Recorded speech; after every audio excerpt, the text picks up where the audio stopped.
இந்த படத்தை இப்படி ஏற்படுத்தி கொடுத்த பராசக்தி என்டையர் டீமுக்கும் ஆகாஷ் பாஸ்கரன்ல ப்ரொடியூசர் ஆகாஷ் பாஸ்கரன்ல ஆரம்பிச்சு அண்ட் சுதா மேம்க்கு அண்ட் கூட நடிச்சவங்களுக்கு டெக்னீஷியன்ஸ்க்கு எல்லாருக்கும் ரொம்ப ரொம்ப நன்றி. சுதா மேம் வந்து இந்த ஸ்டோரி சொல்லும்போது இது ஃபர்ஸ்ட் கேட்கும்போது எனக்கு தோணுனது இது ரொம்ப இன்ஸ்பைரிங்கான கதைன்னு தோணுச்சு.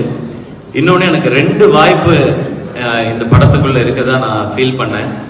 ஒன்று, தமிழ் உணர்வு, நம்ம மொழிக்காக நடத்தின போராட்டம், இதை அடுத்த தலைமுறைக்கு காட்டுறதுக்கான வாய்ப்பு இந்த படத்துக்குள்ள இருக்குன்றது தெரிஞ்சது.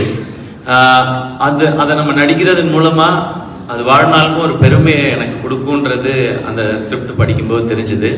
இன்னொன்று, நடிகனா, ஏன்னா என்னுடைய வேலை அதுதான், ஒரு நடிகனா நிறைய சவால்கள் இருக்கு இந்த கதைக்குள்ள, நடிக்கிறதுக்கு நிறைய ஸ்கோப் இருக்கு.